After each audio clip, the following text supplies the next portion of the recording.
What's up, everybody, and welcome to Growing Up Gaming, your weekly podcast where we meet a new person of the internet to discuss their childhood with gaming and how it inspired their lives today. My name is Mitch Power. Again, thank you guys so much for returning each and every week to the show. Hopefully you have subscribed on iTunes or Google Play or TuneIn Radio, or you found that cassette tape at the Goodwill. And if you did, make sure you flip it over. There's a secret episode on the other side. Hopefully you guys enjoy that. This week on the show, we have our guest. His name is Derek Graziano. I met this man on Twitter, but he also has his own podcast called the Sometimes Geek Podcast. So feel free to check him out there. He joins us on the show to tell us his stories of growing up. If you guys enjoy the show, you can go ahead and send me a tweet just like he did at GUG Podcast on Twitter, or you can go ahead and send me a tweet personally at MitchPower1116 on Twitter. Without further ado, let's get things started with Derek Graziano. Do you remember what got you started playing games? Do you remember if it was a friend, a coworker, or not coworker, a friend, family member, kiosk at a store? Do you remember what got you started? I've been racking my brain trying to figure this one out. I'd have to say it was probably my parents, mainly just because they were the reason we had a console in the house, but they weren't big gamers themselves. One of the earliest memories I have was playing Joust on an Atari 2600 when I was probably 4 years old or so. So that's kind of what got me started in gaming.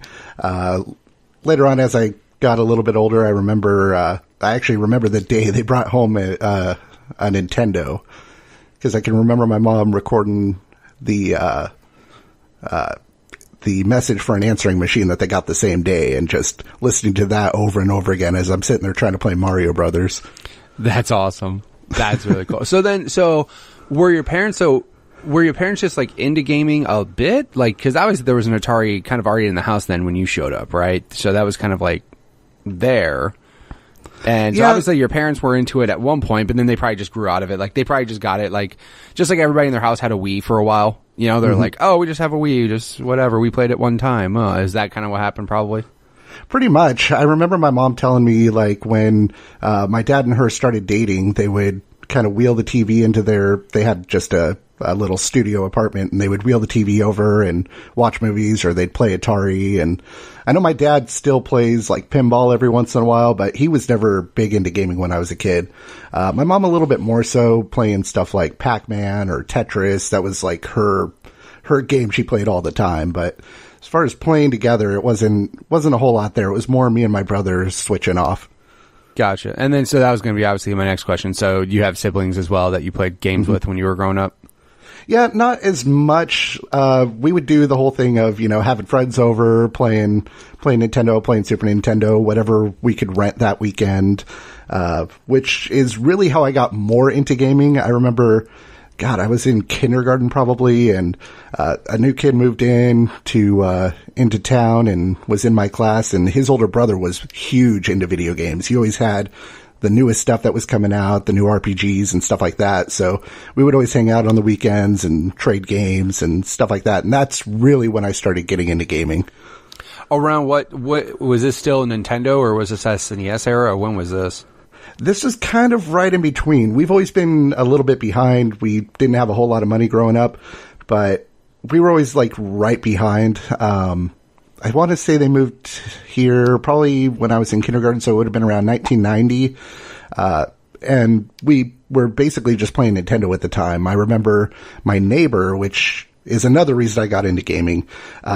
He was an adult. Him and his wife moved in. They didn't have kids, and he was huge into video games as well. So, like, the day he moved in, he was unloading boxes, and he had this huge box of just tons of Nintendo games that I had never even seen. And he was like, oh, okay, well, you got to play Contra, you got to play Mario 3, you got to play Ghosts and Goblins, and just handed me this stack of stuff to take home.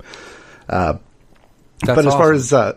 As far as my friend who ended up moving into town, we really started hanging out probably around 91 when I got my Super Nintendo. So we would trade a lot of games that way. That always works. And I mean, it's also good to have people in the neighborhood that you can swap games with, because, I mean, Blockbuster's there, but of course, when you're a kid, that's not something that you just go to whenever you feel like it. That's like a luxury thing. Like, hey guys, we're going to rent a movie, and you know what? I'll let you rent a game. And you were just all excited and shit. You know, that was like your big highlight of the week and everything. But that's always good that you at least had buddies around the neighborhood and everything that had it. Plus you had adults that were letting you, you know, not creepy adults, you know, cause this was back in the day when we trusted people, you know, when people were nice and not the worst people ever. Like, it's so sad. Like, I know my neighbor across the street. I know their names. And that's about all I know. Like, I don't know who my neighbors are or anything, but like back in the day, you knew who was in your neighborhood, and you knew who to hang out with and who to stay away from. And, you know. Oh yeah. No, I moved into my house, almost a year ago now, and I still don't know my neighbors' names. Yeah. It's kind of like, I've seen them in passing maybe a dozen times. Exactly. I just do that wave, like, yes, I live here as well. Thank you. You know, like, we live in the same neighborhood and everything. Like, the only reason why I know my neighbors across the street is like, one day I was like, maybe I should know their names in case they go on vacation or something and want me to like keep an eye on their house and vice versa. And like, I took a trip to Colorado and he's like, we should probably exchange phone numbers in case something happens to each other's houses. I'm like, actually, that's probably a pretty good idea. Do I talk to them on a regular basis? Absolutely not. You know, it's like, oh, Halloween's happening. We're you know, we're passing out candy and I guess we'll yell at each other across the street. That's about it. Yep. It's actually how my wife met the neighbors, is they happened to come by for trick or treating. Yeah, that's like the universal thing. Like, hey, I guess you can get to meet your neighbors this way if, you know, you got kids or anything. You can just do that. Or the worst thing is if you don't have kids and they don't have kids, then you just never meet. You know, you can just be by yourselves and just, you know, you don't have to leave your house or anything. You just hand out candy from your doorstep. Oh, pretty much. Yeah, that's pretty much how it is. So, but I mean, that's cool. At least you got to experience more. That's always the big thing. Like, if you didn't have brothers and sisters, you didn't really have friends that played games. Like, you know, because back then the internet wasn't available at all, but also too, like, gaming media wasn't what it was. You know what I mean? So, like, to hear about new games and stuff, especially if you were an only child or didn't really have too many people that play games around you, that was really, you know, you were, I'm not going to say sheltered, but like, your exposure to gaming was so much more limited back then than it is now. Obviously, you could be a lonely dude and just go on Steam and see the world of games whenever you want. Yeah, and the funny part about it is one of my top 2, top 3 favorite games, Earthbound, the whole reason I played that was because of that friend who moved in. And he was just like, oh, dude, I know you don't play RPGs, but you have to check this one out. And pretty much since then, I've been just hooked on gaming. That's awesome. After that, as he got older, and he was, I want to say, like 3 years older than me. So obviously, when he was a teenager, he was spending less time gaming. Of course. I wonder what he was doing, though. I mean, who knows, right? Oh, who knows? Yeah, who knows? But yeah, as I got older, I remember when we got our Nintendo 64, it was, this is as bad as my memory is. Like, I forget the stupidest things as far as dates go. And I say stupidest, it's important things you should remember, like birthdays and anniversaries and stuff like that. But I remember the day we got our Nintendo 64. It was the last day of 6th grade. My mom surprised us with it as she was picking us up from school, and it was sitting in the passenger seat and pretty much ruined our summer that way by just doing nothing but playing N64 and renting every game we could get our hands on.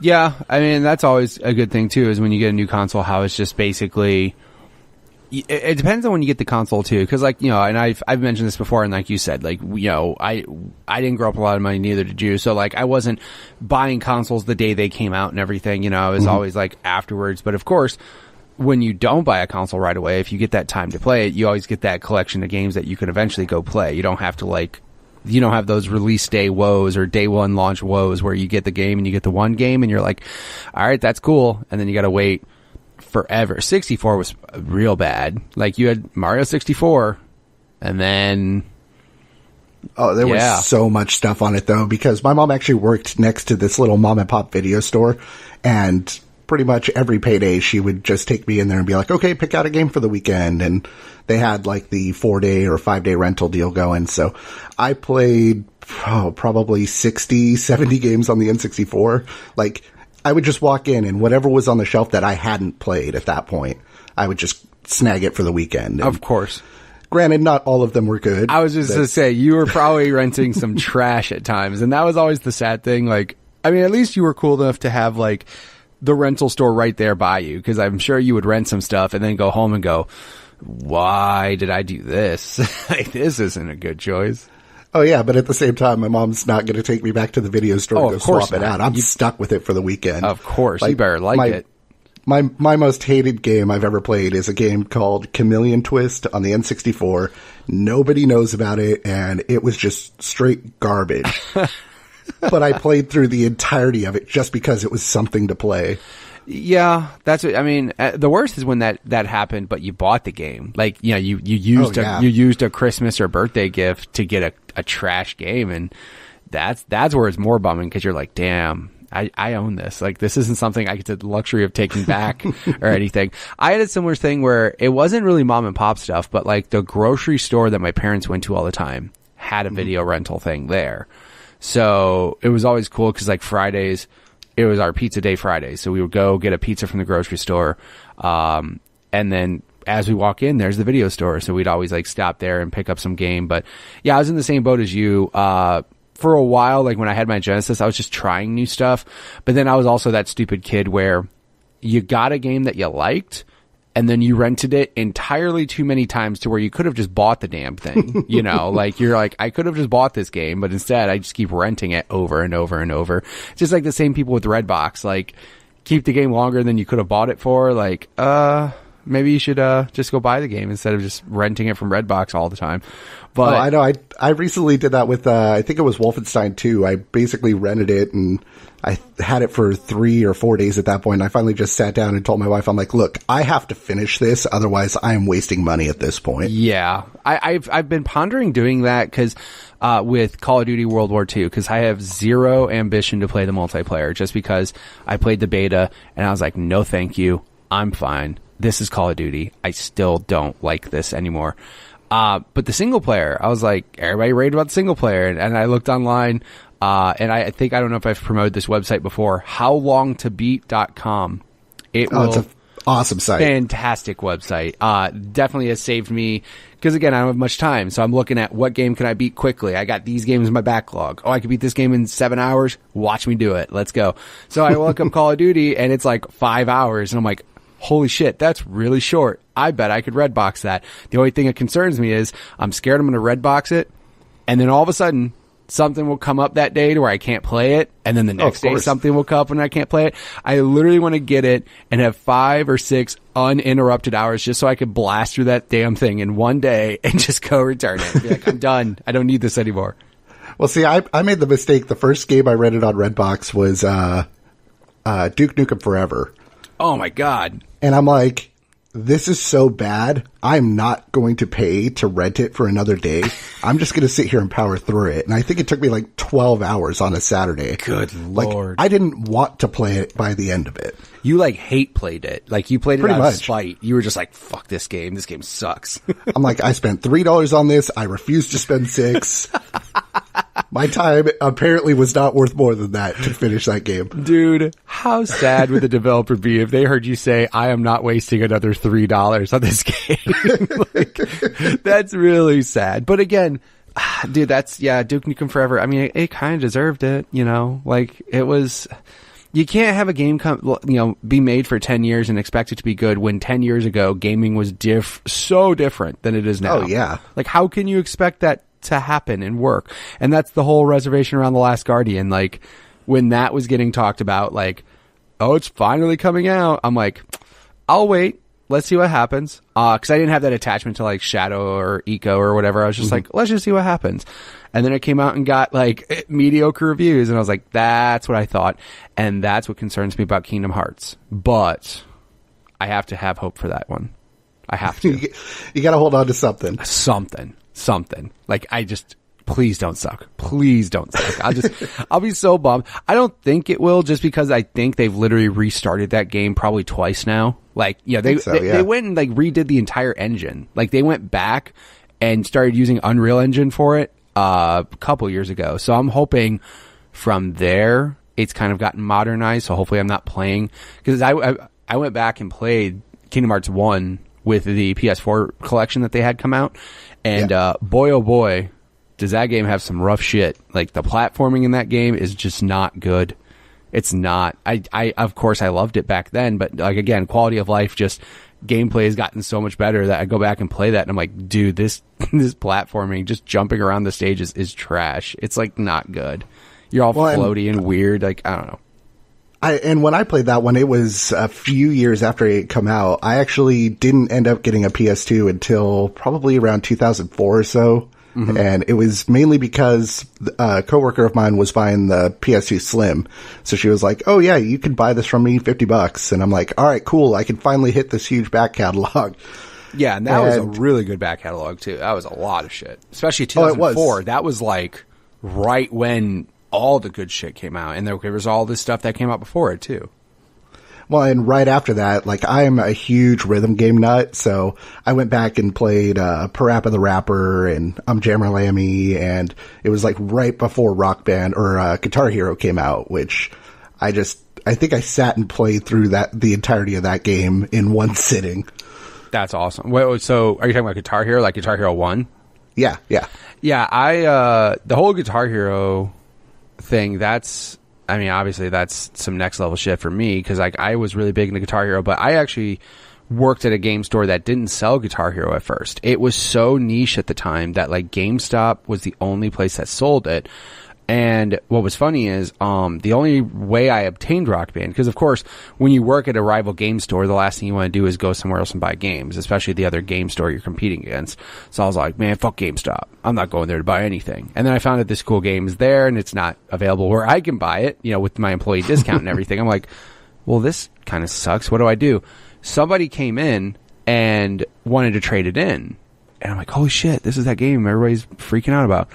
And the problem is because we didn't sell it, we didn't have a SKU to sell it used. So like it just wasn't available for trade at our store.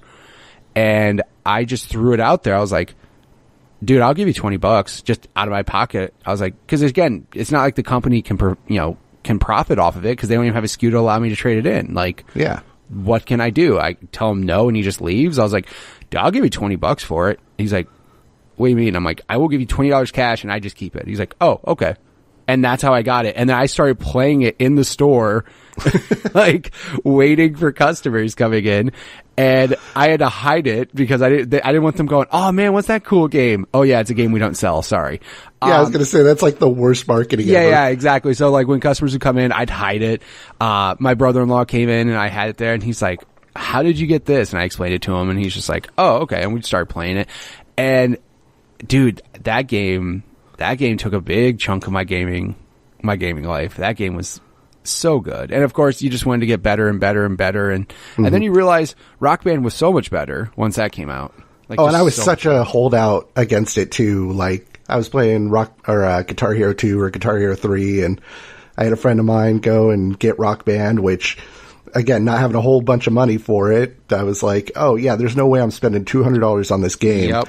And one of the funniest things was we went over to his place and there was 4 of us sitting around on a couch and I think one guy was like up front playing drums. The other guys were side by side playing guitar, sitting on the couch, and I'm sitting up on like the back end of the couch, doing vocals. And it was really funny because in the middle of playing, I ended up slipping off the back of the couch with the microphone, still singing as I hit the floor. And I stand up and realize that, like, that's where it finally clicked with me for Rock Band, is that we were so involved in playing stupid plastic instruments that not one of them realized that I fell off the back of the couch. That is awesome. Like, you're in a rock band. Duh. Everybody's still got to do their shit, man. Just because the drummer falls down, you can't stop playing drums. You got to keep playing. Yeah, they were just so focused on it. And that's where it kind of clicked. I was like, oh my God, okay, this company did something just wonderful with this game, that people could be that involved playing on plastic. And then I realized it was harmonics, which I've been a huge harmonics fan with Frequency and stuff like that. So it made sense. It's so funny too, because like you can tell, and again, I'm sure people who play Guitar Hero and Rock Band all know this. Or let me rephrase that, the hardcore fans know this, but like Harmonix did 1 and 2. Like 1 and 2 were Harmonix.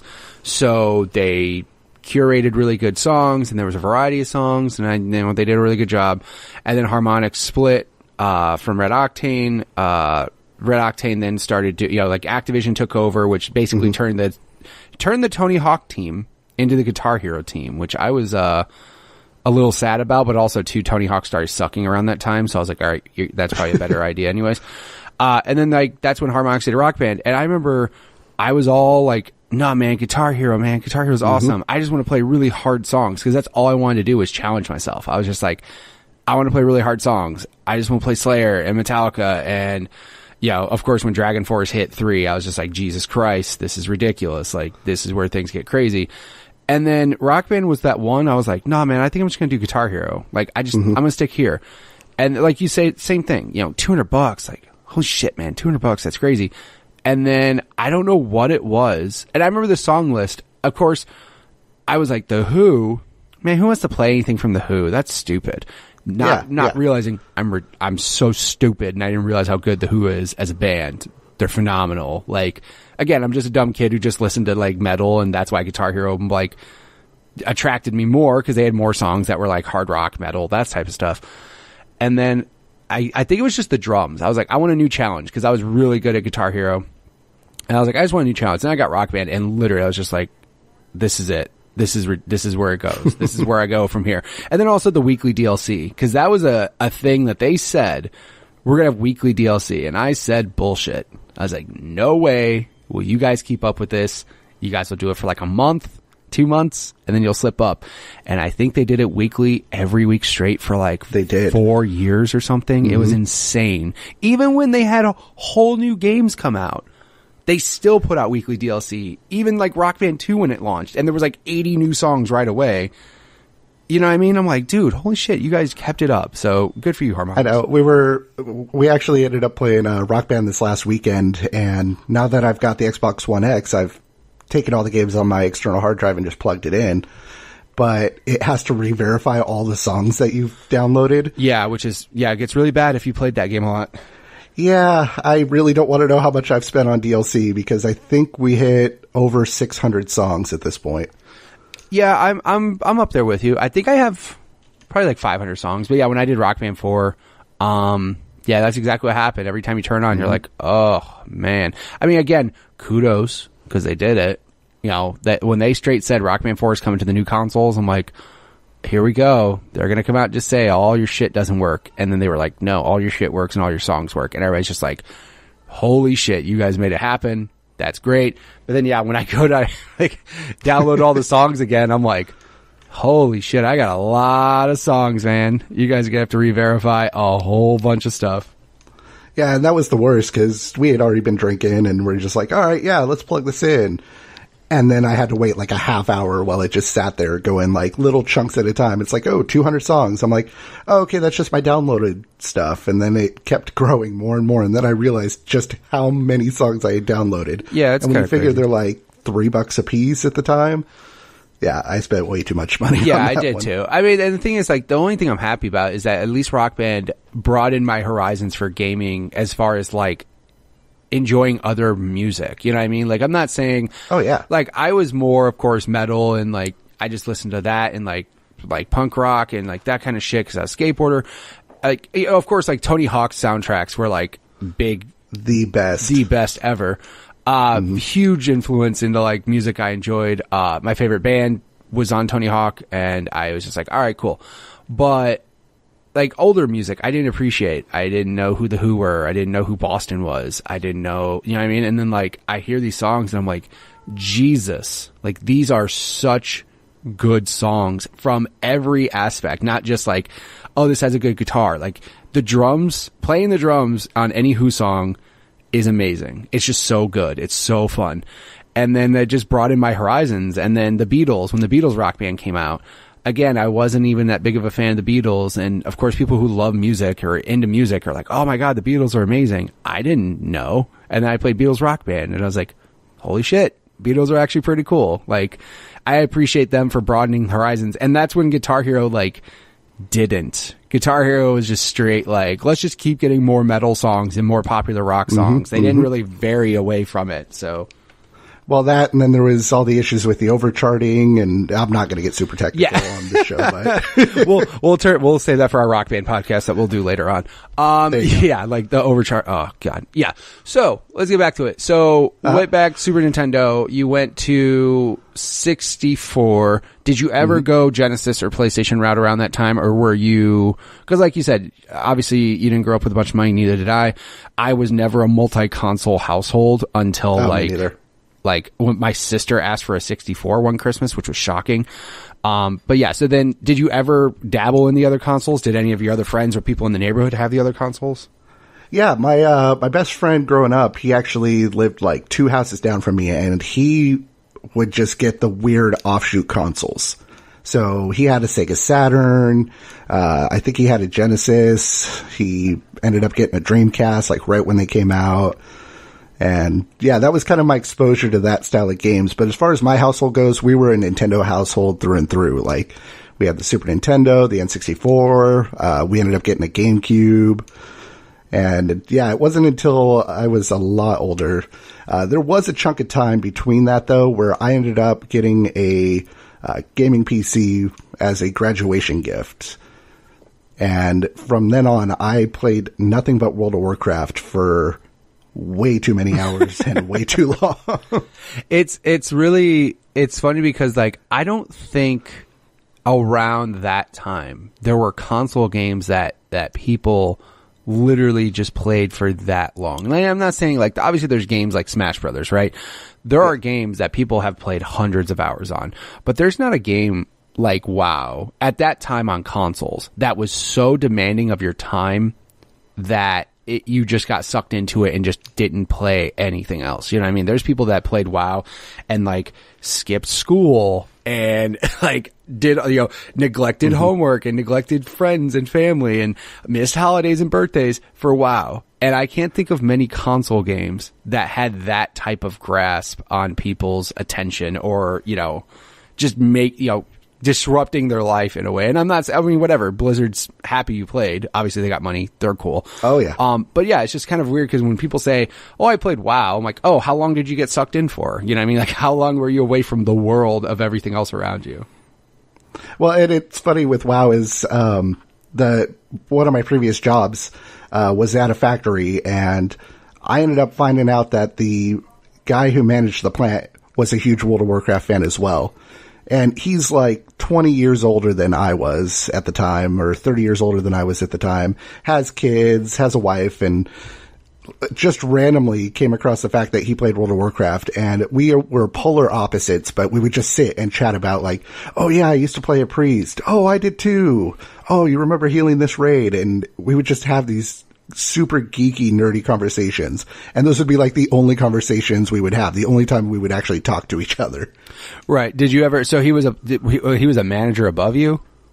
Oh yeah, no, he was managing the entire plant. I was gonna say, too bad you never use that to your advantage. Like, hey, yo, bro, we're WoW bros, right? I need to get this day off because of this. Like, that would have been awesome and everything, but we were kind of our support because we had both dropped out of WoW at that time, and it was just like, oh man, I'm feeling the itch. I kind of want to go back and play it again. He's like, no, you got to stay strong. And then he would tell me, oh yeah, I'm putting together a computer for my sister's kid. And I'm just like, oh, I could load up World of Warcraft and check out what this machine could really do. And I'm just like, no, don't do it. Don't do it. That was always like, I always loved it when you would see GIFs online of people like uninstalling WoW, like getting my life back together. And it's like showing the process of like them uninstalling WoW from their computer. And it's just, again, it's crazy because like I know there are games out there that I played. I would say maybe Halo 2 for me was like that, just because like at the time Halo, of course, was ridiculously popular. I loved Halo. Online made it ridiculous better. And that's actually what got me into Halo because I was never a huge Xbox fan. I never had an original Xbox. But at the time, a friend of mine did, and I had just gotten through a pretty bad breakup. And so I was a single guy with a job that got off at like 9:00 at night. And I would head over to my friend's place with a bag of Taco Bell, just sit and eat tacos and play Halo 2 online until like 3 a.m. I don't know what you're talking about. That sounds like the greatest thing ever.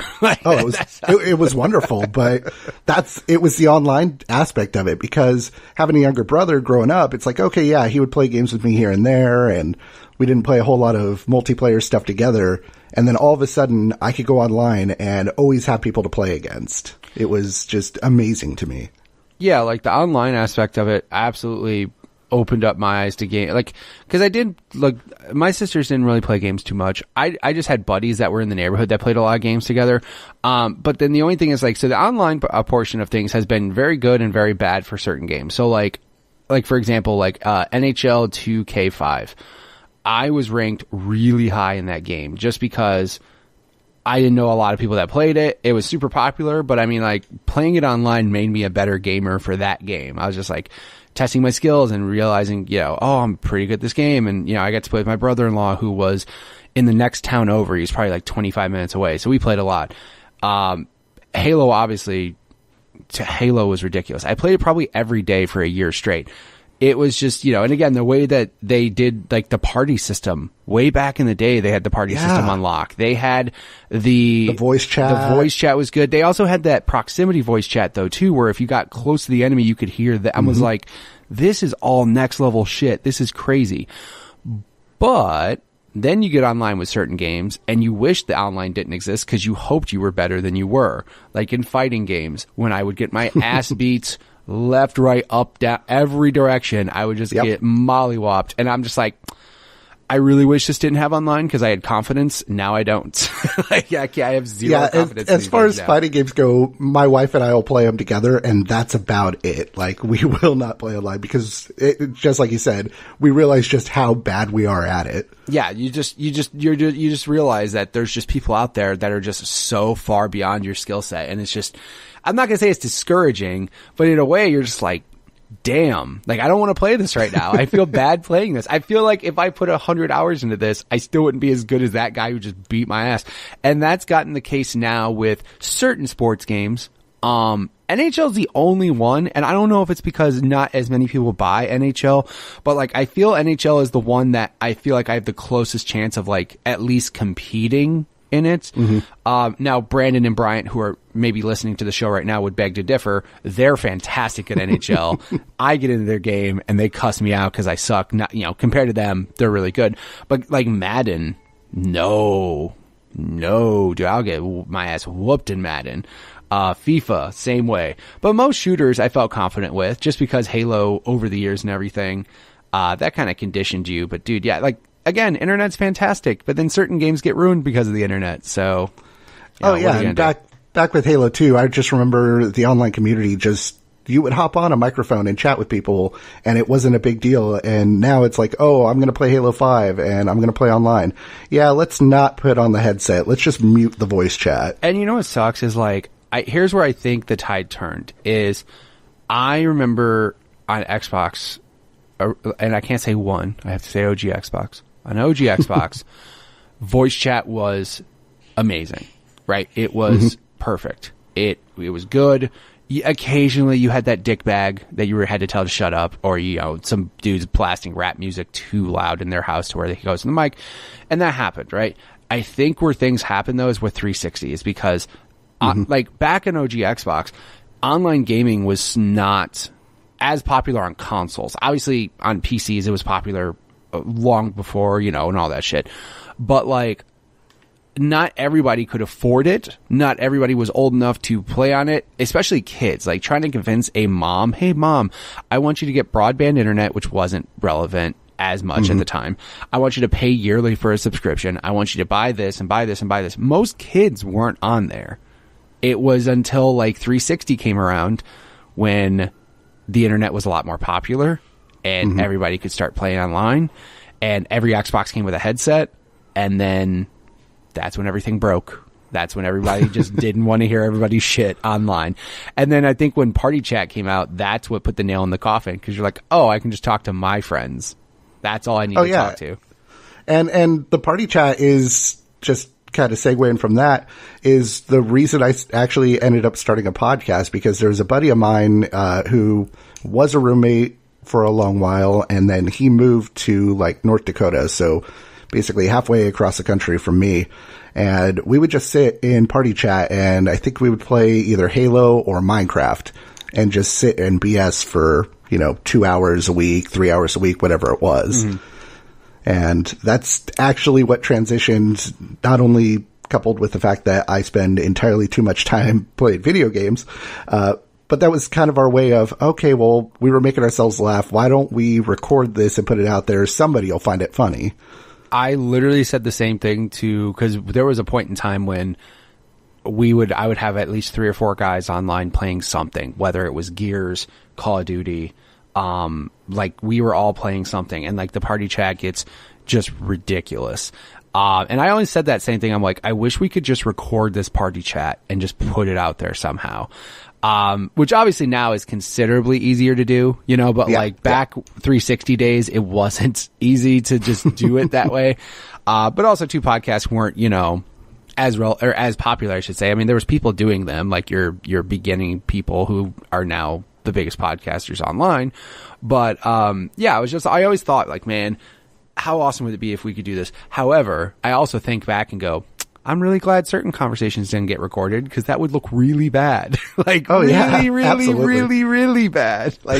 By today's standards, that would be so terrible to have on audio recording. So in a way, I'm like, I'm glad that was in the moment and not, and then, by the way, it's not PewDiePie levels. I never said anything with a hard R or anything. So it wasn't like that, but it was just certain things saying, but then there was also moments that I wish recorded just because they weren't vulgar. They were just hilarious. Just something happened in the game and I was laughing my ass off and I'm like, man, I wish that was recorded. There's always those moments too, which now is you could hit a button on any of your consoles now and stream to Twitch if you want. Which is so good, that and being able to record stuff that already happened, because I remember before we even did the podcast together, we were looking into YouTube stuff and capture cards and going that route. And then we realized, we are terrible at actually talking to somebody other than ourselves when we're sitting and playing video games. So yeah, that all fell apart. Yeah, I tried the Twitch thing, and I mean, again, it's, it is a skill. You can't just because if you just sit there and play games, nobody gives a shit. You have to interact and do things. And the only thing I did that I thought was successful, but it wasn't really me playing games, is one time Halo 5 had their gold rec packs on sale, and I had put 500 hours into Halo 5 by then. Oh wow. Yeah, I loved Halo 5. Me and my buddy, it was our after work thing. He got off work right as I got off work, and we happened to be online at the same time, so every day after work we'd play Halo 5 for an hour. Shit was awesome. But anyways, I got to a point where I had played so much and I had unlocked all these things, and just having to keep playing and unlocking it, I was like, man, this is just taking really a long time. And then they had a sale on the rec packs where they were just on sale, and I said, you know what, I've played hundreds of hours of this game. I've never, because Halo 5 didn't have any paid DLC. I was like, I will give them my money because they deserve it, because this game is fucking awesome. And on Twitch, I put out a Facebook message on the Podcast Unlock group, and I was like, I'm about to buy 100 gold rec packs. Who wants to see me open them? And that was the most popular thing I ever did. Now, granted, I wasn't playing a game. I was just opening rec packs, losing my shit when I got things I liked. But it was funny because that was the one thing that got me the most views, because people were just like, oh shit, I've never seen somebody get I think it was 50 or 100 gold rec packs. They're just like, what does that even look like? I'm like, yeah, well, you can come here and see it. But yeah, again, playing games while talking and doing all this and interacting, it's not terribly hard, but also too, when there's a delay, any delay, you're it kind of throws you off when all of a sudden they want to talk about something that just happened. You're like, yeah, it's kind of hard. Yeah, and as terrible as it was, there was which one was it? The Frozen Throne expansion on Hearthstone. I was like, you know what? I've got a little bit of an audience with the podcast. I'm going to do a YouTube video of me unlocking 50 packs and justify my purchase of 50 packs of cards because, hey, I'm going to do this video for it, which I think got maybe 3 views total.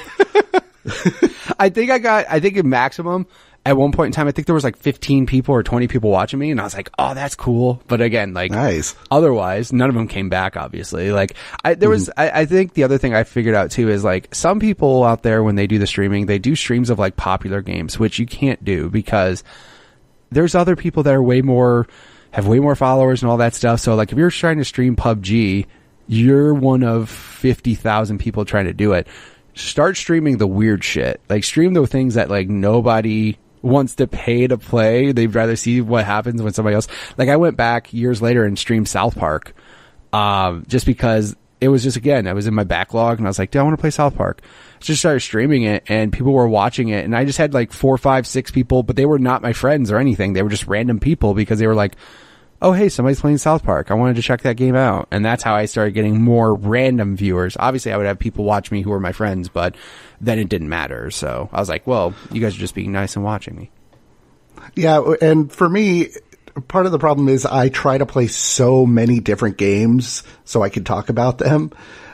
So like when I did recently a 24-hour stream for Extra Life, wasn't full 24 hours that I streamed, but I was just doing so many different games. Like I want to say I streamed 10 or 12 different games for, half an hour here, an hour here. And so trying to keep an audience with that was just a nightmare. Like, granted, I had some friends who would hop in, some other podcasters that hopped in just to show their support, but yeah, it was pretty bad. Yeah, it's okay. I mean, again, I kind of gave up on the streaming side of stuff when I was just like, you know what, I'll do this, because at least people have found this show, and I'm greatly appreciative of everyone listening. And it's this has gotten me. This is like, I just wanted to do something creative. So this is kind of like that outlet that allowed me to be creative, that is something different and something unique. And, at least people are enjoying this show at least. So thank you all people who listen. And I completely understand that. Like this, my own show is my outlet as well. So that makes perfect sense. Right. And then, okay. So I love how we just we skip around, but that's what this show's become now. So that's okay. So then you went GameCube, you got a PS2 eventually, like later on and everything. You picked one up super cheap, which is awesome because then you had the whole back catalog. Where did you go from when the next console generation happened? Did you actually continue? Were you one of those Nintendo apologists that were like, no, the Wii's the best? No, I wasn't. You got better then. Like you wised up soon after. You're like, man.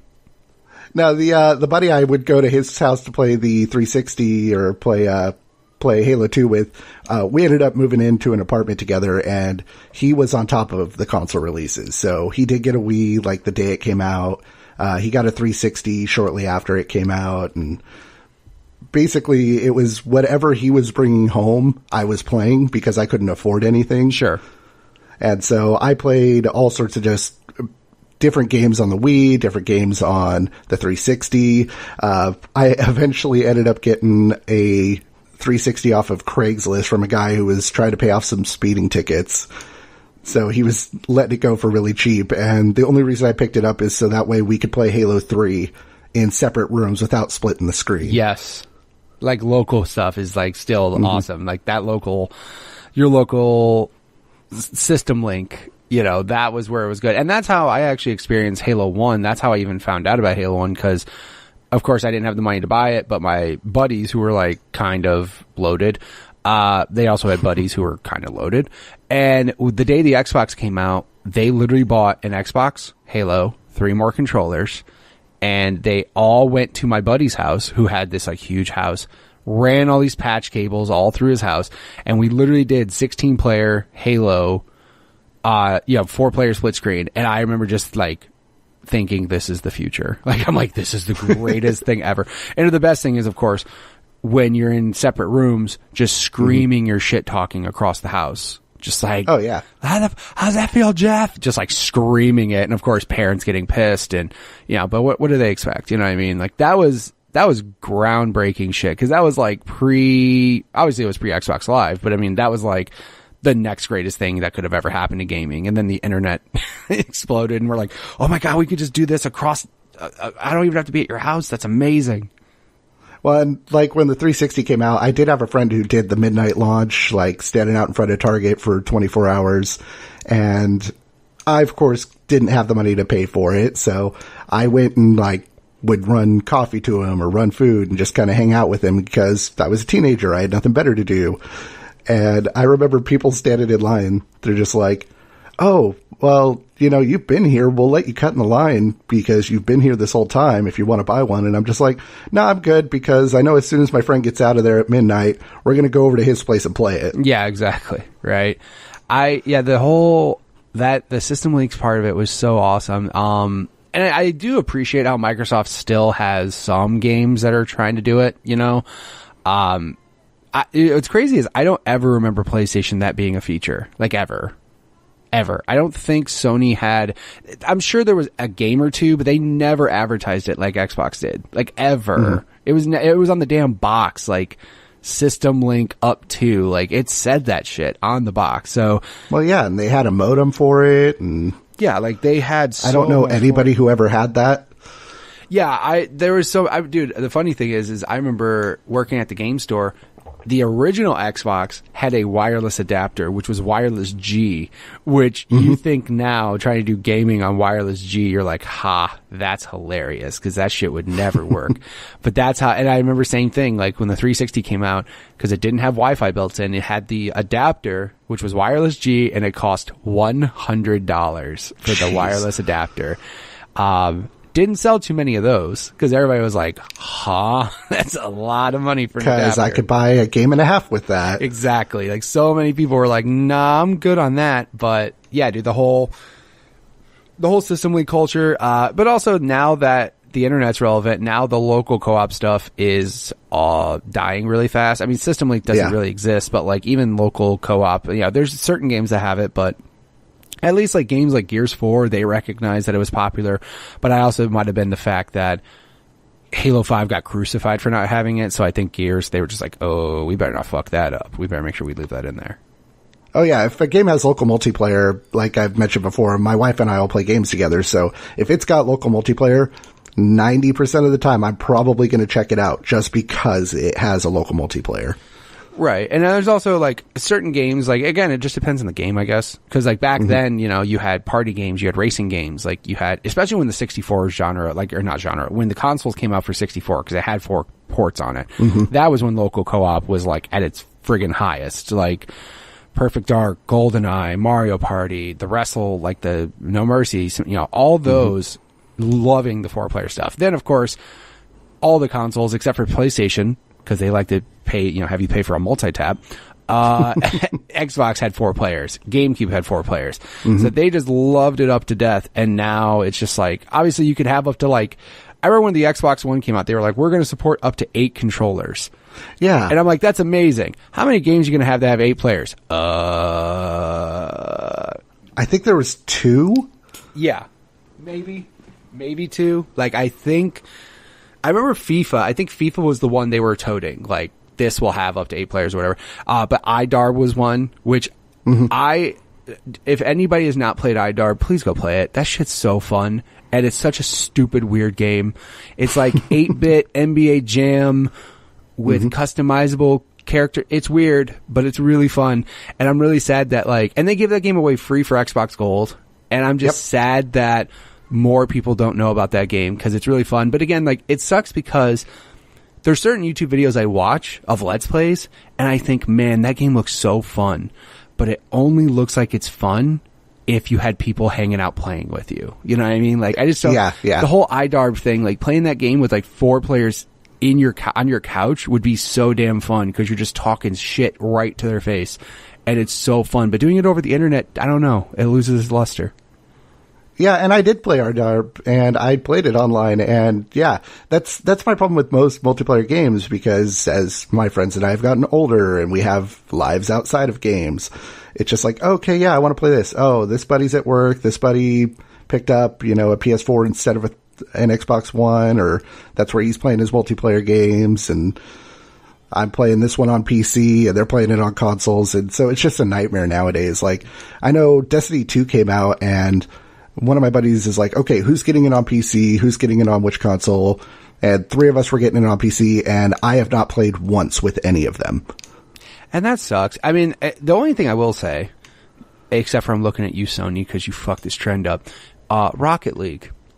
Rocket League is straight we want every one of you people to play together. And they're doing as best of a job as they can to make everybody play with everybody. I know, they even got Nintendo in on it. Yes. Dude, what? Like, what are you talking about? When Nintendo, like, when the Switch version got announced and they were like, yeah, this is going to have crossplay with PC and Xbox, I was just like, no shit. You guys figure it out. And I loved how it's funny because, like, for whatever reason, the cross-platform talk happened this year, but then it happened a year before that because Microsoft straight said, sure, we're cool with it. And Rocket League, before they announced it, they were like, we could have this up and running in 30 minutes. Like, they knew they had it figured out. And Sony's just like, nah, we're good. And now it's even worse now with, like, Minecraft. Like, literally, you could play people on Minecraft on your Xbox, Switch, phone, computer. Like, granted, it's not the it's the Windows 10 version, but still, like, the fact that they're allowing all these people to play together, except for Sony, who just likes to be whatever. I just hated, like, their reasonings behind it because they were just trying to be like, oh, we're trying to protect our players. I'm like, more than Nintendo? Yeah, exactly. No, you're not. When Nintendo said yes and you say no, you're just being an asshole because Nintendo does everything in the world to make their online as safe as humanly possible by aggravating everyone with friend codes. And we want to make our online safe. All right, guys. But yeah, now at least certain games are trying to break that mold of, like, oh, well, it depends on what console you're going to get it on. Especially with Destiny 2. I was like, when you couldn't transfer your character, I was like, yeah, really? Yeah. We've gotten technology that can do this now. Why are we still doing this? Well, and even with that, it's just like, okay, cool. Once I booted up Destiny 2 on PC, it was like, okay, so I don't get to see the one thing that everyone says is actually really cool about transferring your character, where it shows your backstory and the things that you did. But I'm like, other than that, it's like starting a new MMO anyway. Like, right. I'm going to dump all this gear right off the bat. I'm going to level a character back up right off the bat. It didn't really matter to me. Yeah, and I was just kind of bummed out, like, that certain games still don't have that option of transferring stuff from console to console. Like, you know, it's just weird that we are now, technology is in a way where you can literally you can have this go to this, to this, to this, and, like, other companies are working together to make sure shit's happening. Like, Microsoft Office is on iPad. Like, when would you have thought that would have been happening? Never. You know what I mean? Like, the companies are working together, but for whatever reason, I don't know. I get that Sony just wants you to buy a PS4 so you play with your PS4 people. Like, that's what they want, which I understand as a business. But, like, looking good in customers' eyes when you are straight telling people you can play Minecraft with every person in the world except for people who own a Sony product. Like, doesn't really look that good.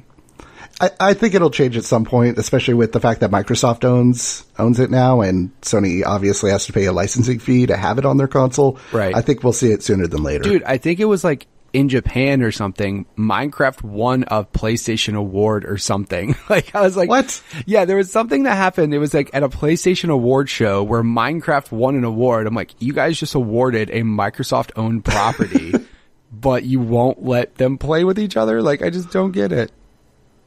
I like the fact that Microsoft wins an award from Sony. Yeah, they're basically like, hey guys. Well, also too, the other thing that always threw me off is the Xbox One X and the S have a 4K Blu-ray player built into them. Sony owns the patent on Blu-ray. So every Blu-ray player that gets sold, Sony gets a chunk of it, right? Hey, guess what? And then they didn't even put it in their own consoles. You didn't even put it in your own console. You didn't even, you own it. What are you doing? Why are you not doing this? Why are you letting your competition say as a focal point, we're doing something that the company that we're trying to go against owns? They won't do it, but we'll pay them to do it. Like, huh? I never understood that when they owned the patent on it. I was like, I don't know. It's just so weird, but whatever. So nowadays, what are your gaming habits like now? I still play quite a bit. That's part of the reason I started the podcast. I get off work, I come home, play for, an hour or two. With my wife's work schedule and my work schedule, they kind of overlap a little bit, so I have a little bit more free time to do that, but I kind of say I don't play as much as I used to, but I probably do. It just seems like I don't because I have way more responsibilities. Right. That always happens. I mean, what do you mean you became an adult with responsibilities? God, you got to do things now? oh, I got to mow this lawn. Otherwise, the neighbors complain. So let's go do that. Right. You got to do the things. I always find myself making lists, like, just making a list or whatever. And then like having stupid shit on there. It'll be like, call Best Buy. And I'll like put a list on there and I'll be like, check something off. I'm like, oh, at least I did something today. Cause there'll be days like Sundays when football is on.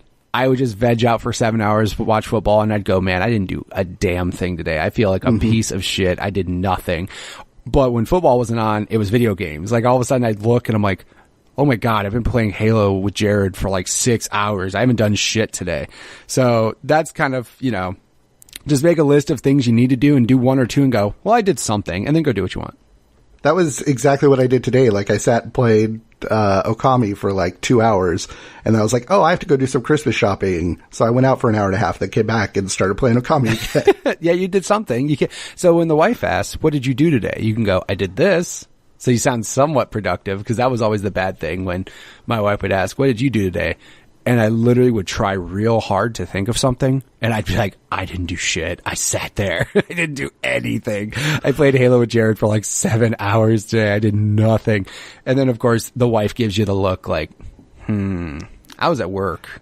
I was like, I know. See, she can't even do that, though, because she's a big gamer, too. So there's days I come home, and I'm like, oh, you've been sitting and playing Persona for the last 6 hours, haven't you? And she's like, yeah, I'll go throw in a load of laundry, though, to make up for it. It's like, okay, that's fine. Yeah, there you go. Yeah, like, except like that doesn't happen like with games, but my wife will catch up on her Days of Our Lives where she has, 40 of them. And she's caught up now, though. She's good. But that would happen where, I'd be like, so what'd you do today? She's like, I watched like 6 Days of Our Lives. I'm like, oh, that's good, because those need to get off the DVR. But yeah, everybody has their lazy times. But again, if you're an adult and you bust your ass and you work hard, you have a right to do what you want. And sometimes that involves vegging out and doing something for 7 hours that's not very productive. But, oh well. That's one of the rewards for being an adult. Exactly. So now, as far as it goes, if people want to play games with you online, obviously you do a podcast now. Yep. And so here's your moment, self-promote, do what you need to do. All right, so I host and produce and pretty much everything for the Sometimes Geek Podcast. It's a weekly video game news headline, because if I'm not playing something, I'm generally checking out gaming site news. It keeps everything to a short form, so that way you're not wasting nearly as much time as I am online looking all this up. And yeah, it comes out every week. I am working on a new project to go along with that dives a little bit deeper into other topics in gaming, so you'll have the option of just checking out the headlines, or much like, listening to Growing Up Gaming, if you want to hear more story-based stuff, or what my views as well as guest views are on major topics that are going on, that'll be out there as well. For anybody that wants to check out the show, you can find me at sometimesgeek.com or on Twitter at sometimesgeek. As far as playing online stuff goes, I don't do that a whole lot. So, because you're an adult and you have, that's also something that happens when you become an adult. Sometimes you're like, oh man, I don't have time to play online or get good online. What's a good 6-hour game I can play and finish? Yep, exactly. I swear to God, I did it for, I always preach on here, stop buying shit when they come out, play your back catalog, wait till stuff goes on sale. And that's what I tend to do. And then when there's those lulls in games, I go, all right, what games do I have? And then I go to how long to beat, and I'm like, what game can I beat the quickest? And like, that's exactly how, just so I can feel some sort of accomplishment with playing games, like, especially with EA Access. By the way, bravo, EA. I don't care if people hate you for the Star Wars shit. EA Access is awesome, and it's such a good deal for the money. But yeah, I'll just be like, because it's perfect for sports games, because it allows me to play 10 hours of a sports game, which is about all that I can take of most games. So it's like, I don't want to play Madden over and over and over. Give me 10 hours of Madden, I'll do that. Because after 10 hours, I'm like, I'm bored with this. I'm good. But yeah, like, just, that always what's happening and everything. So at least you have other things to preoccupy your time and everything. So just like I do. Yep. All right. Well, dude, thank you so much for being on the show. And also, too, at the end of the show, I'll have show notes and links to his show and his Twitter, so you can feel free to check him out. Dude, again, thank you so much for being on the show, and I do appreciate it. Yeah, thanks for having me on. I know we were talking about it a while ago. I'm a huge fan of your show, and every time I listen to it, it just kicks in that nostalgia, and was happy to talk about it. Absolutely, and that's what I do it for, man. Thank you so much. Thank you. All right. And again, thank you, Derek, so much for being on the show. Derek's actually been super awesome on Twitter about recognizing my show, putting it out there that he's listening to it each and every week, which has gained hopefully some new listeners. So each week he's always been super supportive, making sure he puts that out there, and I can only thank him enough for that. And again, if you guys want to check out his stuff, his podcast is the Sometimes Geek Podcast. I also have links in the show notes for that, his Twitter, his website. Feel free to check it all out. He's a super good guy. If you guys want to be on the show just like he was, go ahead and send me a tweet at MitchPower1116 on Twitter, or at the podcast Twitter page, which is at GUG Podcast on Twitter. We also have a Facebook group, Growing Up Gaming Facebook group, so feel free to check that out, and my website, gugpodcast.com. So feel free to check out all of the above, share it with a friend, rate it on iTunes, go nuts, just share it with everybody if you want to. Again, thank you guys so much for listening this week, and I'll catch you guys next week. See ya.